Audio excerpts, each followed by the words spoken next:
How's it going, everybody? Welcome into this episode of GG Sports Podcast. Today, we are joined by Dave of Minnesota Sports Talk. We're going to talk Vikings versus Bills. All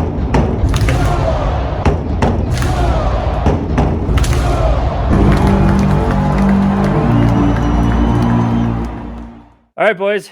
Big game coming up on Sunday against we're recording this on Wednesday, so it's against the maybe or maybe not Bills with Josh Allen. We don't know if Josh Allen's going to play. He's got the UCL injury, which I guess apparently is the same thing that pitchers in baseball, when they get Tommy John, it's the same ligament. But they say it's different for the quarterback. Like a quarterback and a pitcher's arm motions are different, I guess. So they said it doesn't affect an NFL quarterback as bad as it would a pitcher. But either way, it's still a pretty significant injury as of right now. Josh Allen is day to day. If he doesn't play, that's going to make it an entirely different ball game. But big game. All I can say is big game. First, or not first, but big test for the Vikings.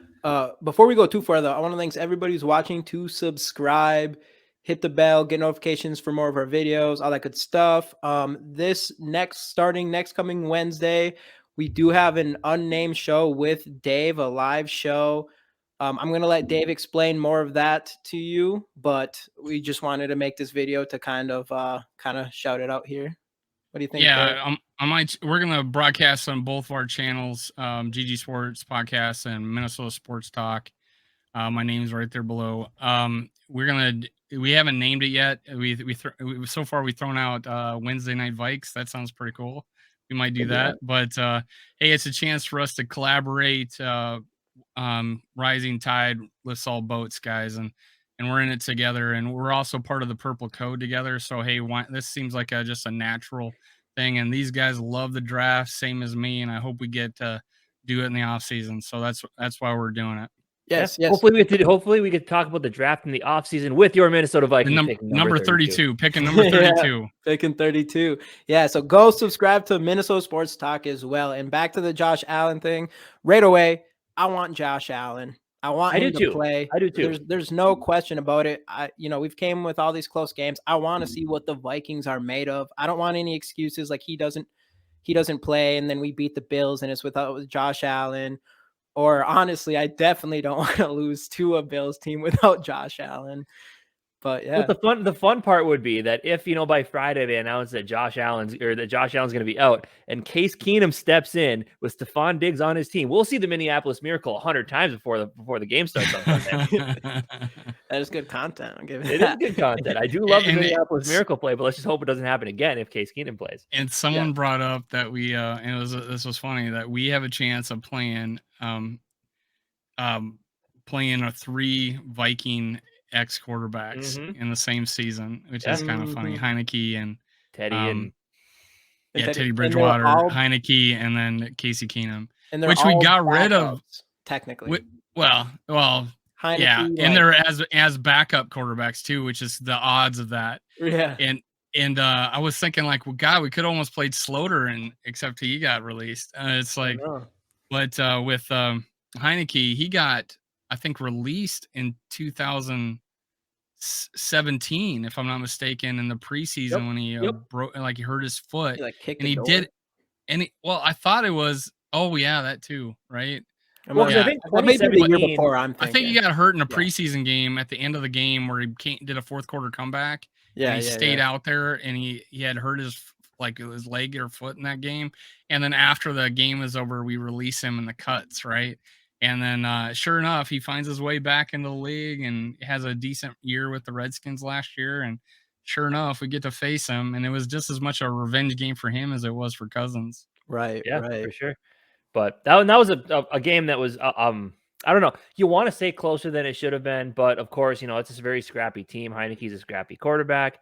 But either way, the win's a win. I still want to bring up the ref getting in the way, though, because if we got an interception instead of that touchdown, I think that game doesn't flow out the same exact way. And we maybe would have gotten our first game since the Packers where it didn't come down to the end of the game. But think what happened there. We go, right before the half, we had that interception, which could have been a touchdown, right? Or we could at least got 3 points out of it if we didn't get the interception. Then we go out of the half, and all of a sudden our special teams, we decide to kick it short. I don't know if that was just a bad ball off of Joseph's foot. He was doing that all day long though, kicking it short.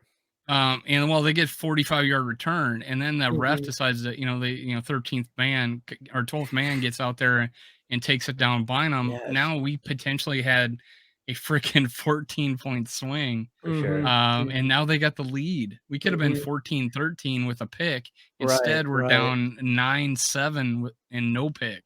Exactly. That's crazy. Yeah. That's a huge momentum. So I felt really good about this game, and I brought it up in one of the shows I did. And it said, "Hey guys, would you rather have a game where we're winning and we almost gave it up and we lost it, but we won it, kind of like a game we had last year, right? And we felt really bad about it, or would you rather have us come from behind and dominate the fourth quarter, take the lead, and everybody says I would rather overtake a team in the fourth quarter and come back." And the fact that we had to overcome the refs, the PI, and the PI no calls, finally we get one. And then to be able to come back in the fourth quarter like that. And honestly, it was Cousins throwing him on his back, right? It was a great catch by Cook, but, almost throwing him on his back to win that game. So it felt really good. Yeah, for sure. And it's funny. Like, a lot of people ask coming into the season, like, because I was in the percentage of the fan base that said I think the head coach makes all the difference for this team and winning those close games. And there was a bunch of people out there said, you really think that they're talking a bunch of crap, saying the coach doesn't matter that much. You're just saying just because this team was close last year, it doesn't matter. That doesn't mean they'd have won a lot of those games. Well, look at it: 6 games in a row, 1 possession games, or 1 score games, and we've won them. So if you wanted, you cannot tell me that the coach doesn't make a difference in these situations. Like Kevin O'Connell, what he's doing for this football team is fantastic. I think he's really letting these players be who they are. And we're seeing it with Kirk Cousins. Maybe he's not who he actually is, but he's having fun being a quarterback of a winning football team. And dude, a lot of fun. a lot of fun. And it's good to see Za'Darius Smith. He was brought in by the staff, and he's made all the difference in the world as well. And you can really only hope that like this carries through to the biggest game of the season to this point, when they travel into Buffalo to take on a team that I think a lot of people had number 1 in their power rankings until now. With their loss to the Jets, I think you do got to move the Eagles up there. Undefeated Eagles, it is, you got to give them credit where credit is due.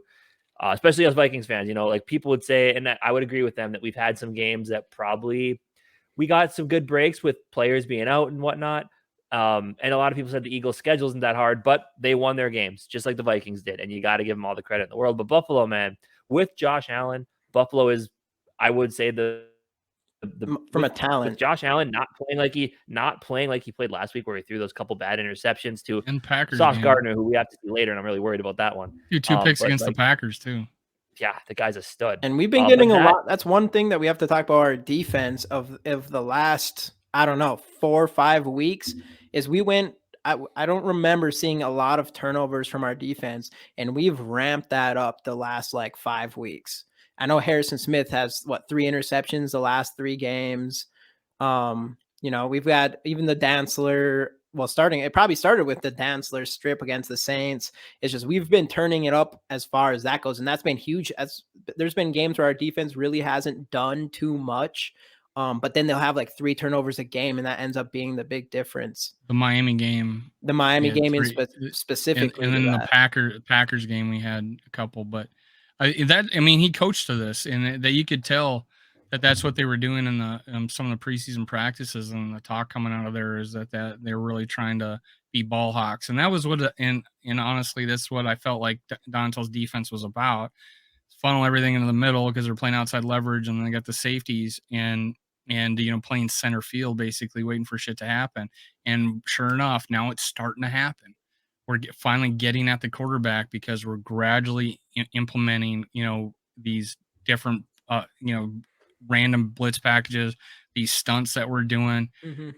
You saw Hicks blitz up the middle, and he knocked down a pass right up the middle. They just, opened it up for him to come down the middle, and then we had a couple where we were lined up really close to the line of scrimmage and dropped back. So that it's all kind of been ramping up since Miami of how this defense is starting to play, and really, like you said, the turnovers, and that's what I think they preach with the Vikings.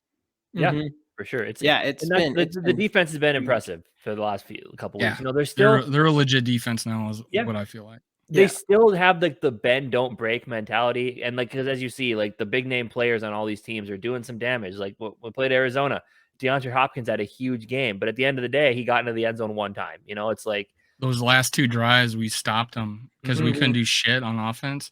And those last 2 drives, man, that was like, hey, this is a good defense. Yeah, we stopped them twice, and then what we did to the Redskins, they don't score 2 touchdowns if it wasn't for that ref and it wasn't for that face mask penalty on 3rd down. Yep.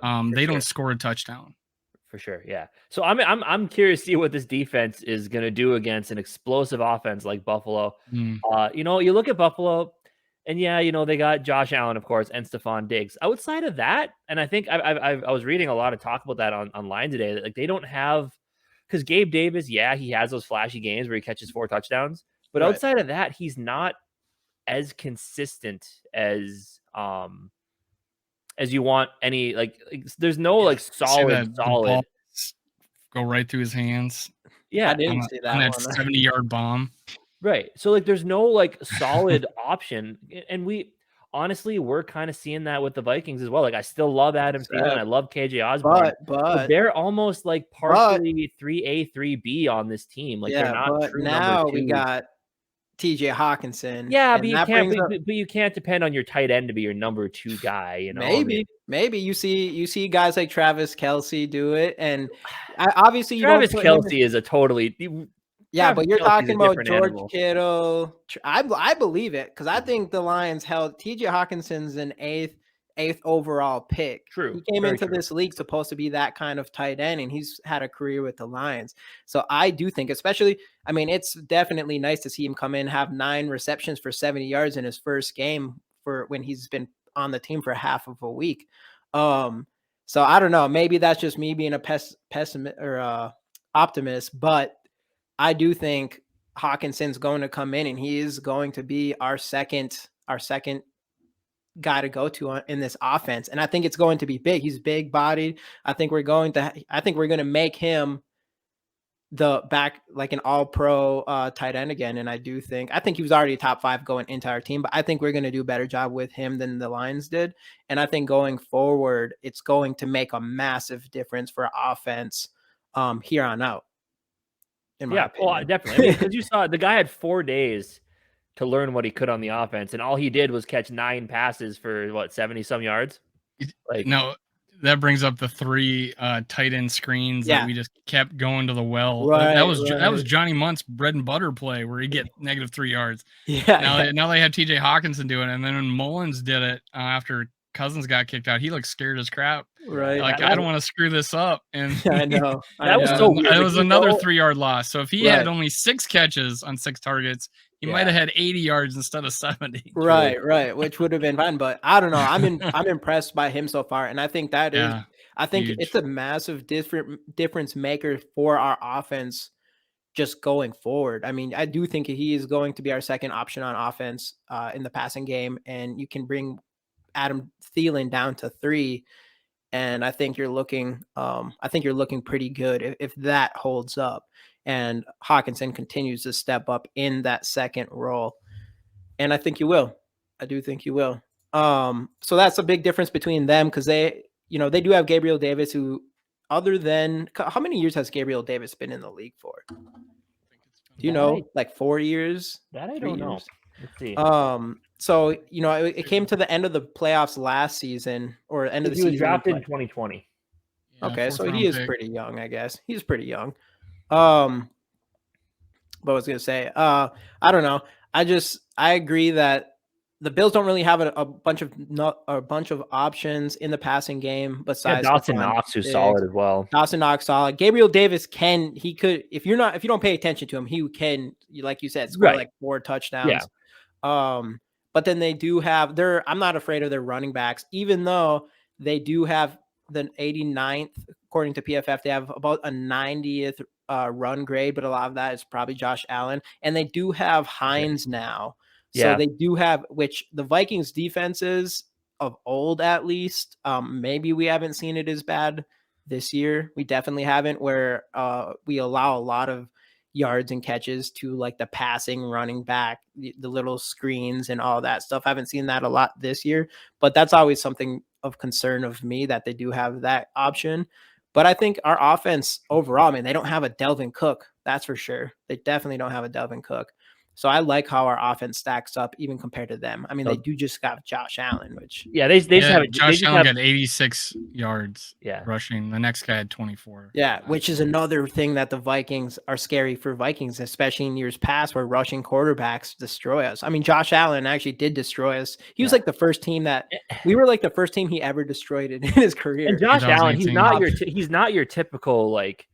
He's not Russell Wilson, and he's not like Kyler Murray. He's a completely different beast. He can scramble, and if he wants to, lower that shoulder and just run you right over. What is he, like 6'7", 200 and like what is his height and weight? It's something insane. 6'5", 237. Yeah, I know. He's a beast. That's a freight train coming at you. Like, so I mean, if we're gonna talk about key matchups this game, obviously we have to do whatever we can to stop Josh Allen. If he plays, things change a lot if he doesn't. So, I mean, I don't know. This is like a whole defensive effort. Generally, when we talk about a quarterback like him, we'll go to the linebackers and talk about quarterback spies. So guys like Hicks and Kendricks.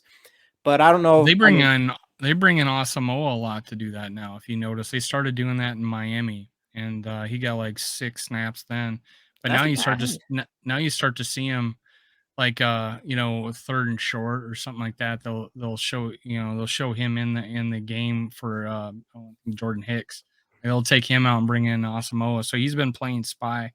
Yeah, because he's so fast. I mean, he's fast. Yeah. He's super fast. So that does make sense. So I think we have to do that. And again, we have to get to Josh Allen. We have to put pressure on him. Hopefully we can continue his turnovers and stuff like that. So I mean, I would say like it's hard to pick a single player on our defense. I think in this game, we got to stop Josh Allen. And then obviously, in my opinion, the next would be stopping Stephon Diggs. And I don't know if would you put Patrick Peterson over him? I don't think we're going to go away from him following a specific receiver because we've not done it one time yet. And he's played 100% of the snaps so far this year. Patrick Peterson has. Really? I did not know that. Well, at least going into last week, and I think he did. I don't think he got taken out at any point. I don't think so either. I did a video on him going into last week, and he had 100% snaps. But yeah, they have not switched sides of the field. And there was I don't know if you saw us mic'd up, but that was legendary. And he was saying, "I'll take any of you," and then what's his name? The big receiver for the Cardinals. Hopkins was like, he's like pointing at himself, "Yeah, I'll take you too. I'll take you too." And it was pretty legendary. But the whole game, Hopkins stayed over on Dantzler's side and just beat him up. Right. So hey, it goes both ways. Come and challenge me over here. It's like, why does the cornerback got to follow you around? Right. And since we're going to talk a little bit about, since we're kind of talking about their offense versus our defense, let's talk about them. We kind of talked about them in our our video we put out, or our live stream when we were reviewing this game, the last game. Let's talk about rookie Caleb Evans. As of right now, as I said, we're recording this Wednesday. Cam Dantzler's in a walking boot, very much a long shot to play on Sunday. So Caleb Evans is in line for his first start, and Caleb Evans' last game, like. I think one of the telltale signs if a cornerback really cares about playing ball is how they do in the run game. And man, he was fantastic in the run game, flying all over the place, laying down huge hits, and he had a couple nice PBUs as well. So I think that says all you need to know about Caleb Evans. Kwesi Adofo-Mensah, that was his guy, the guy that he said he sat in a dark room by himself watching game tape. He's like, this is the guy I need to move up in this draft and get. And he got him, and it's as of right now. It's only been a small sample size, but it's working. It's working for Caleb Evans.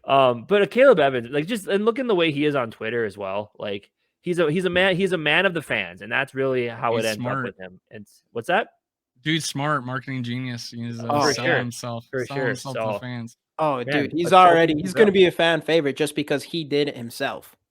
It's not even just if he ends up being good, then that's even going to just amplify it. But he just went out there immediately when he got picked, and he's like, all right, these fans are going to love me. And he just continues to do it and do it. You got to love that. And the funny thing, I did videos on all the rookies after he drafted him. And I went back and looked at it, the school he was at before too, Missouri, and he was an all around corner. He press coverage. He was physical. The thing knock on him was that he was really handsy, and that was in his NFL draft report too. So I'm not making that up. And I saw it in the videos too, and that was my thought about him. And what I was and I thought, Andrew Booth Jr. was like he was going to be a shutdown corner, and that Caleb Evans was going to be the project. But then they started showing him in practice, and it turns out that Caleb Evans was like really like Booth was the guy getting flagged on every play, and Caleb Evans was the guy that was adapting the NFL game. So the fact that he came in here and totally erased all the negative things that were said on his draft card is just a testament to who this kid is, and I'm glad he's going to be there forever. He's going to be a keeper. Oh yeah, for sure. Maybe, and who knows? Maybe before they really, before early training camps, OTA practices, maybe they gave him the Xavier Rhodes treatment, boxing gloves on him, so he can't. I brought that up in my videos. I brought that up that they were going to probably give Rhodes. I just hope he doesn't fake hamstring injuries every time he gets burned. Right. Yeah, man. But yeah, this game, I feel like I'm gonna need a couple beers for this game because the last game frustrated me so much. Just like start of the fourth quarter, I almost wanted to shut it off. Like, we're losing this game, we're not coming back. But like, it's just this team is so it's almost like you have to tell yourself before the game starts, I've got to enjoy the ride. Like it's gonna be good at points, it's gonna be really bad at points, but then at the end of the game, you just hope that we're right there. Well, not just hope. The best part is at the end of the games, we just come and win anyways. Exactly. That's been the great part. Right. So that's why like the biggest thing is like for this game, I think I'm gonna tell myself that like extra before it starts because this is the Buffalo Bills we're talking about. I personally think, and again, we're recording this on Wednesday. It might even be announced by the time this video's out. Who knows? But I personally think Josh Allen's going to play this game. I think he's going to tough it out.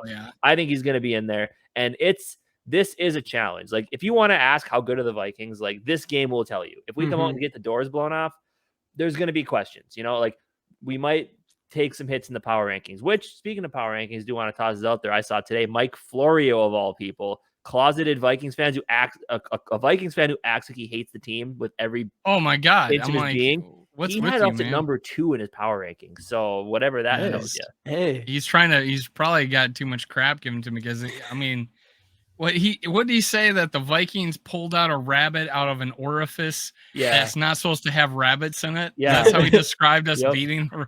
I'm like, come on, dude, he's way too much. He's pretty. Who knows? But like this is the game that will tell you like, are we legit or are we not? If we come out, we even keep it remotely close. I think people will look at this team and be like, yeah, they've got it. They faced a buzzsaw that is the Buffalo Bills, and the 2 losses we would have are to the top 2 teams in football at this point. So.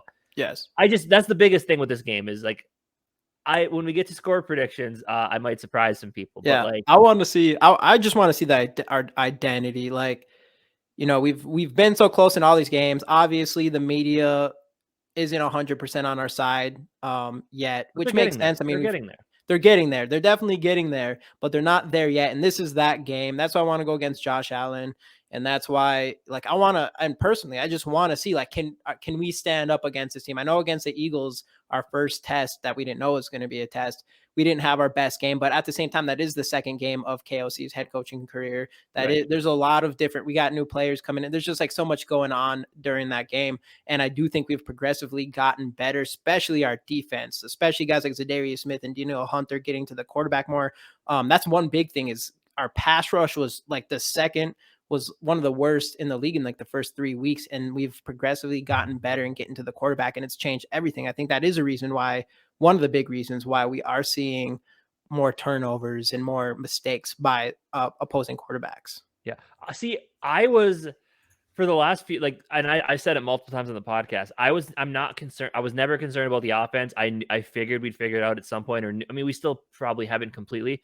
I was always concerned about that defense. So seeing the fact that the defense is looking like they're starting to fix things, it gives me all the confidence in the world because the offense is too talented not to click. I think they're still just trying to work out some of the kinks that they have. It's really just the sandwich, like start the game awesome, end the game good, like perfect. It's that middle part. It's the meat and cheese and lettuce of the sandwich that's what they need to figure out. You need to they're digging through the fridge, finding some stuff from 2 years ago. You got to go to the store, find some new stuff, build a fresh sandwich, and there you go. I don't know why I'm hungry. I guess I'm talking about right now, but that's how I feel. Like, I feel good knowing the defense is starting to work towards where they should be, and the offense eventually is going to figure this out. Hopefully. I mean, I'm just hopefully we can, we do need to stop. I don't know what's going on after like the first drives, we go down and score. And then for the next 2 quarters, 2.5 quarters, we just don't do anything. We see like 4 3 and outs, and hopefully we can figure that out. And against a team like the Bills, I think we're going to have to, or, that's the thing with even Kirk Cousins, I think, in my opinion, is for whatever reason, I don't know if it's just him or just our offense, but we just do so much better when it's urgent.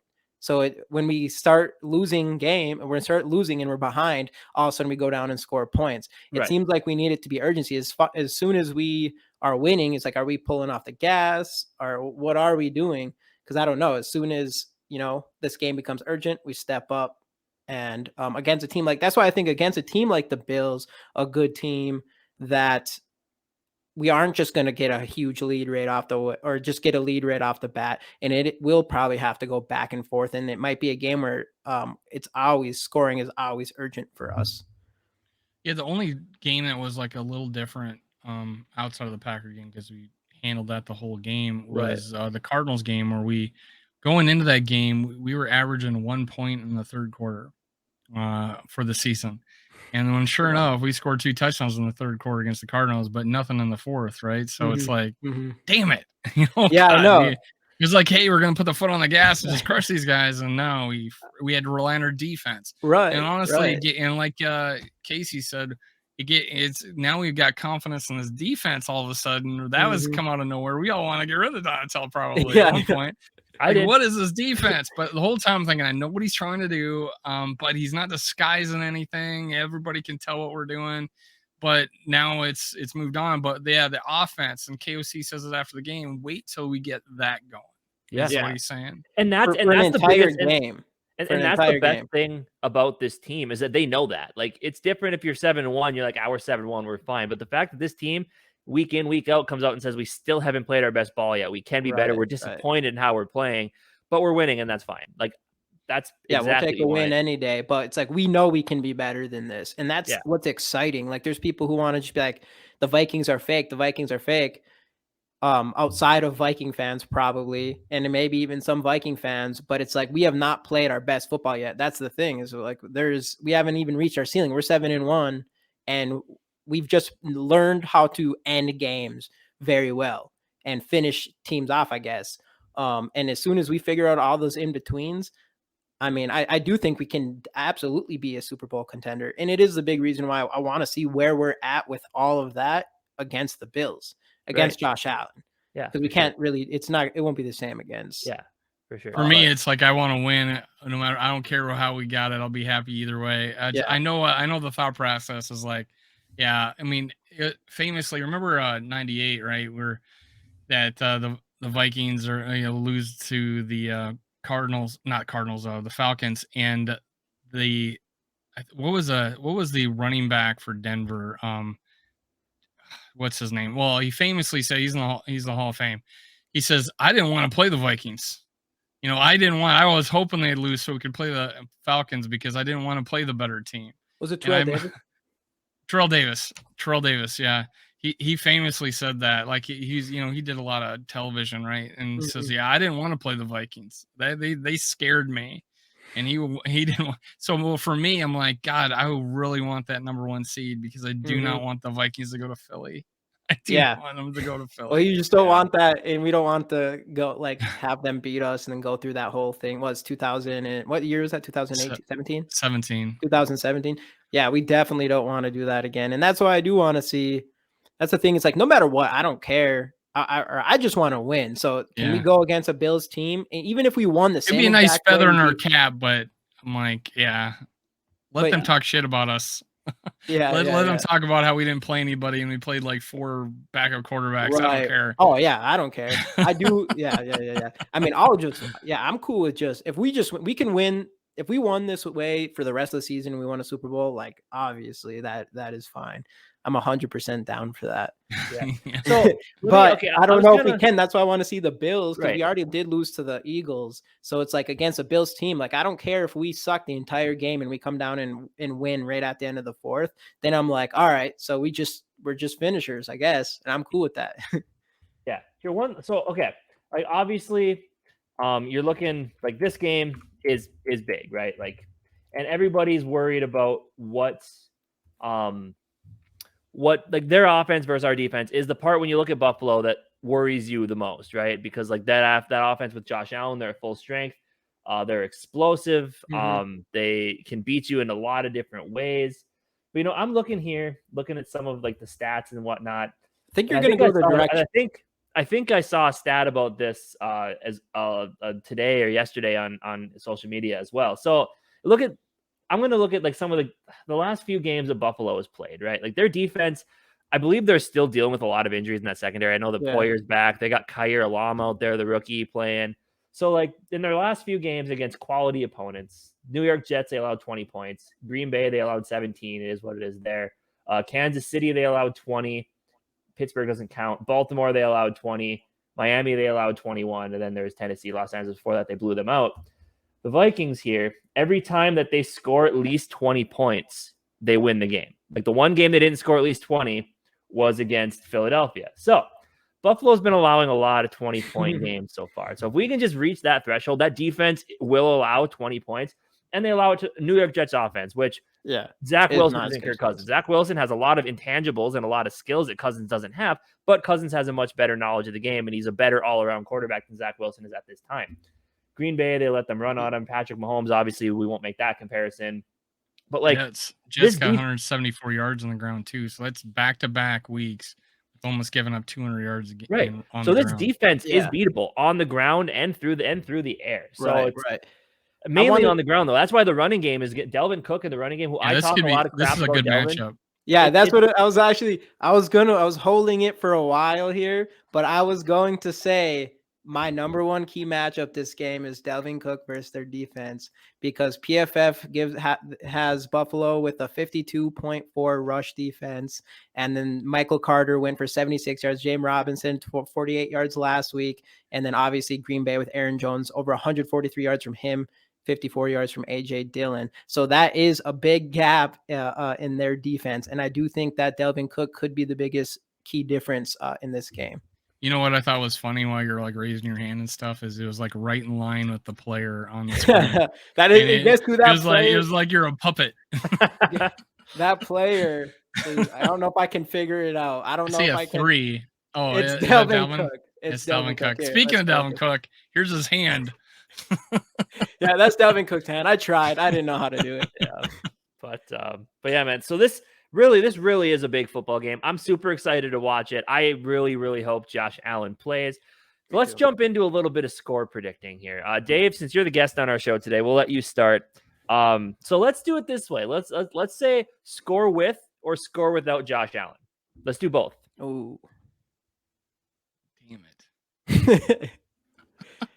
Because I was going to say, your 20-point thing there. I was like, okay, Vikings are going to win 20-17 with Josh Allen, right? I like that. Yep. That's a good one. And they will win 27-17 without Josh Allen. Okay.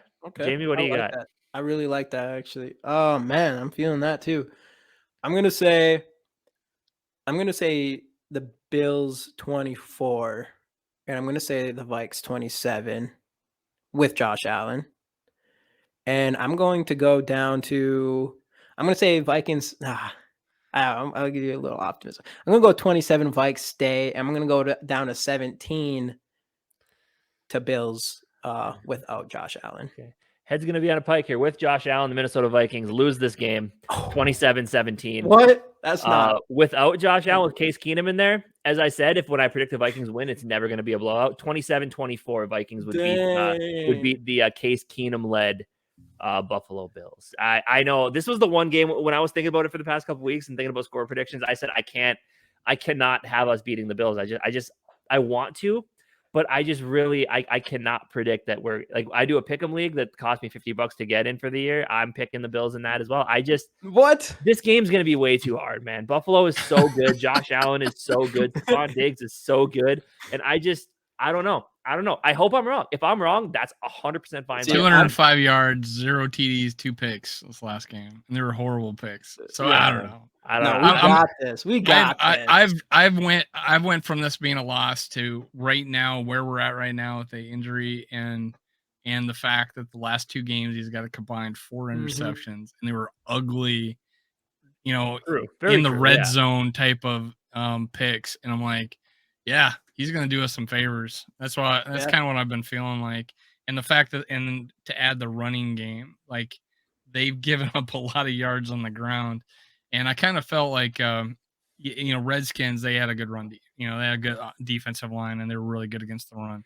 I just think that we'll be able to run the ball against these guys, and they'll make a big difference. And then Josh Allen, I just continue your ways of throwing picks on these last 2 games. I thought, hey, it's going to be a close one. We could pull it out, 2017. Yeah, but either way, I think it's going to be a fun. I'm not picking the Vikings in my pick'em league, though. Yeah, right. Me neither. I would do it. A lot of talent. Hey, actually, I won this last week for most for the week, right? I got my $50 back for that, so that's pretty cool. But yeah, man. Either way, both teams have a ton of talent. If both teams can be clicking the way they normally are, I think this could be a shootout. I think this could be a really fun football game to watch. But yeah, as I said with Josh Allen, I do think our Vikings come up a tad bit short. But I think they would play well enough to where the national media would be like, you know what? They went into Buffalo, which is a hard place to play, and they actually looked pretty good doing it. They just couldn't pull off the win. I think that's how it's going to end up being. So.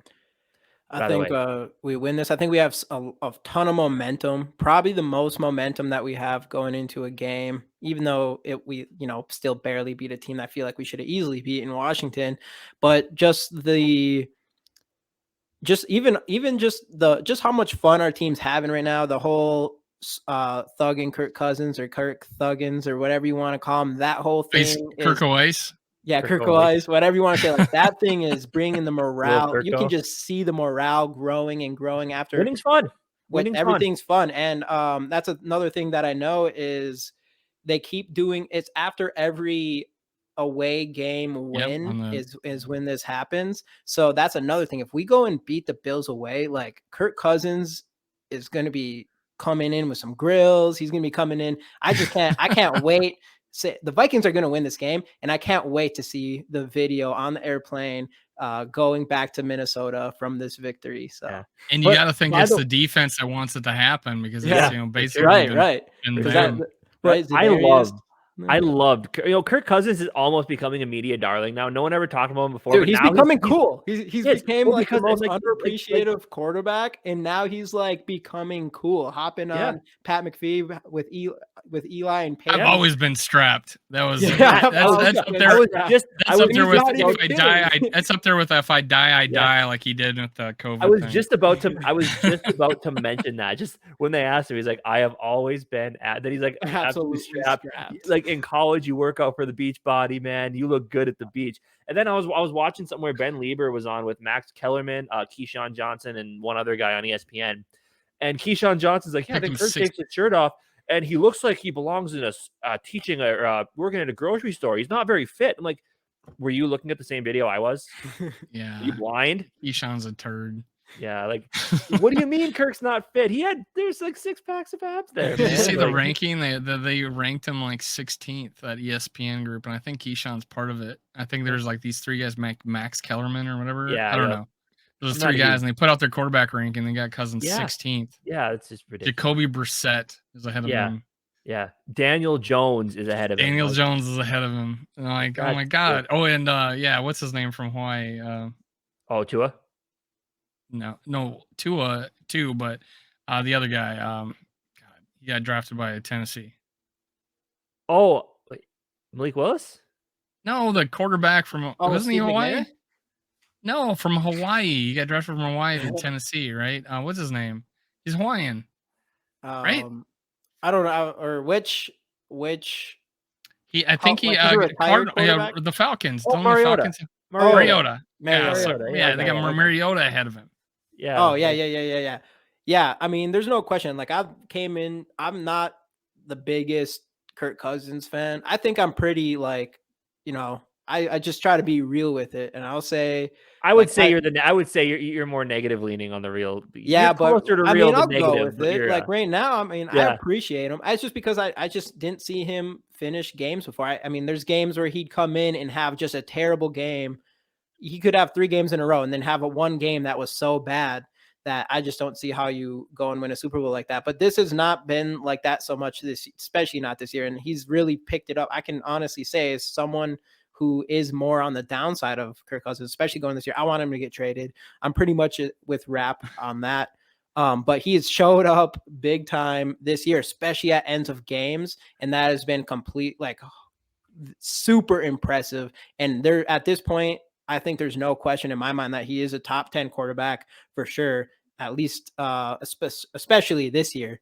But I think anything less than that is, I mean, he's 7-1 and he has literally put us in position to win every single game and had to.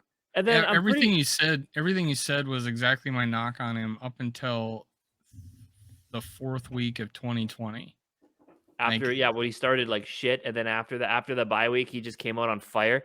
Yeah, and they finally started playing Justin Jefferson in week 3. Yeah. Mm-hmm. But after like the first 3 games, like he was like had 7 picks in like 3 games or something like that. Mm-hmm. Yeah. And it was pretty bad. But then like he went on this tear, and everybody was, you can go Google MVP Kirk Cousins, and they come from 20.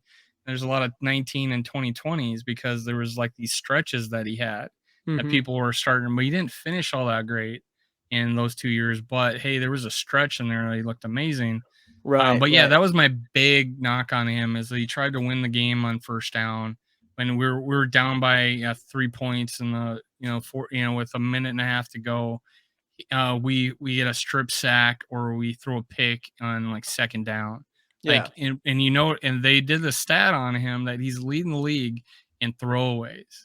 And that's the year I thought he started to act like a Manning or a Brady, if it wasn't, or a Rodgers for sure, that if they're not there, he gets rid of it. Mm-hmm. Right. And I had a conversation like, oh, these are 2 bad throws, or, Kirk's having a terrible game in this Redskins. I said, what throw has he not made? And he says, well, he underthrew Justin Jefferson. You mean the one that went through his hands? And then the next play was like the one he threw the ball away to live another day. I mean, and then all of a sudden we get the ball back and he throws that dime to Justin Jefferson. Yeah. Like, that guy? Are you talking about that guy? Yeah. Well, then I put on Twitter too. Like, to me, at the end of the first half, the shot he took to JJ is this is what people have been asking. That. This is what people have been asking him to do his whole career. Take a chance against the Saints too. And guess what he did? He took a chance. Did it turn into an interception? Yeah, it did. But you respect to see that play. Okay. Yeah. Because like the question had always been like, does he want the stats for his money, or does he want to win football games? And that to me showed like this is Kirk Cousins wanting to win football games. I think he's just like worried about throwing picks. I guess I think he's just worried. because picks ruin the stat. Picks ruin the stats, and everybody had always called him a stats quarterback. Like, this is what he wants. He wants the stats. He's afraid to have bad stats. Well, you got not doing that anymore. You got a coach in KOC saying that's okay. That is okay. Yeah. I'm not going to rip you a new one. Right. If you're going to throw a pick, if he throws a pick and coming off the field with Zimmer, it's probably a different story, right? Mm-hmm. So I think it's more accepted that we're going to take a risk here. But Zimmer didn't want to take risks. He wanted to here's the ball, run, pass. There was a thing, I don't know if I did on our last show, is like I could determine whether or not we'd run on second down depending on what we did on first down. Mm-hmm. And if we passed it on first down, we were 100% going to run it on the second down. And that was like true the whole freaking game, or every game I watched. So now it's like, hey, we're going to take some chances. And which is funny is that we haven't thrown the ball downfield. I felt like KOC has been conservative, but when he came out throwing, he threw 3 balls to, he threw 2 or 3 balls to Adam Thielen when he was covered in Miami. And now he's done this game where he's just thrown it to Justin Jefferson. He threw one against the last game, the Cardinals, to Justin Jefferson when he was guy was all over him and he got the ball. Yep. And then sure enough, now he's more comfortable. Now KOC saying, okay, let's do it. And then what do? We throw like 6 balls like that to him this last game. Yeah. So I felt like it's KOC getting better at it. Right. And that's what we need to do. Because that's the thing too, is like, that's why I wasn't sure, is Kirk Cousins afraid to go deep? I don't know. It is nice that we did see that. I still want to continue seeing that from Kirk Cousins and the offense and KOC. Just because I haven't seen that. And then I'm hoping we do, because I really hope we do. Because I was going to say even last year, that was the thing last year in the first, and we did like a stat check on it as well. In the first like 4 games for Kirk Cousins of last year was the games where he was kind of showing that he could end games, and he was putting us in positions to win in the last 2 minutes. And then we have that really good win against the Packers where he played phenomenal. And then we were like, all right, like we have a chance to make the playoffs. Now we just have to continue to win games. And I think we played the Steelers. I think we might have beat them. But then ever since then, Kirk had his worst stretch. Right when we needed to win games to go playoffs, he had his worst stretch. I think he had like, how many interceptions did he have? Up until that point, he only had 1 interception, I believe. He had his 7 last year. He had his next like 5. Rodgers had 3. Yeah, there's like a 4-game stretch where all 5 of his interceptions came. All his stats went down. He was not playing as well. And that's what makes me nervous, we'll see. I'll say made me nervous with Kirk Cousins is like when it was like his time to step up as our quarterback. And even last year's like, we needed to win these games to have a chance at playoffs. It was his worst games of the season. And that's the thing that makes me worried about Kirk Cousins. And this year, obviously, it has not been that way. Every time we're down, he steps up. And these are the games that I do get worried about against teams like the Bills. Is he going to come in and have a shaky game? I don't know, because I have seen him have these shaky games against these kinds of teams before. I'm a little worried that we don't win another game if Ezra Cleveland plays as bad as he did this last game. Yeah. Jesus. And then our offensive line has to hold up, especially against the Bills. Ezra Cleveland had a master class in failure. Yeah. This last game. After this last game, do we appreciate Garrett Bradbury a little more? Maybe.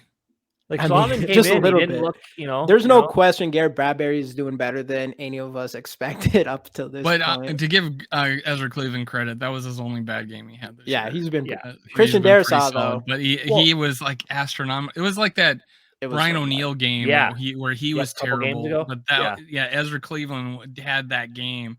Now Ingram's been pretty sporadic on the pass blocking. Right. But the previous Cardinals game, there was 2 plays back to back. One, he got tripped by Bradbury, fell on his ass, looked like he got just blown up. But no, he got tripped while he's pulling. And then the next play right after that, the players did a stunt, and Bradbury blocked his guy straight into Ingram and knocked him down, and his guy looped around. So if you take out those 2 plays, he gave up 2 sacks. After that, but he played really good up until the end of that, or until that 3rd quarter when he got tripped and then Bradbury knocked him down. So but this last game he was a little shaky too. But Ezra Cleveland by far probably had the worst game I've ever seen an offensive lineman have. Yeah, actually, I was looking at it was a 0 passing grade on PFF. Is that what it was? Grade. It had a 0 pass blocking grade on PFF. He had like a 22 overall grade or something like that. That's because he probably blocked a couple people in the run game. But he had a 0 in a 0 PFF grade. And you could, that was the thing of that game.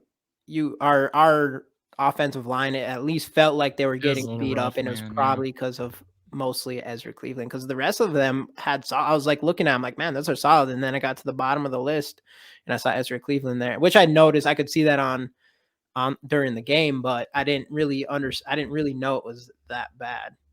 It was. I don't know what happened. I was like praising him all year, and then he has that. He could have. Maybe he wasn't feeling the best that day or something in his life thing. Yeah. We'll just chalk that one up with a.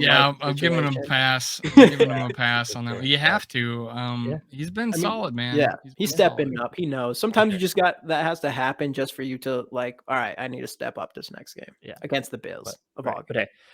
But against the Bills though, big game, biggest game of the year. Super excited to watch it. We all know our thoughts. We want to know your guys' thoughts. Drop your score predictions down in the comment section down below.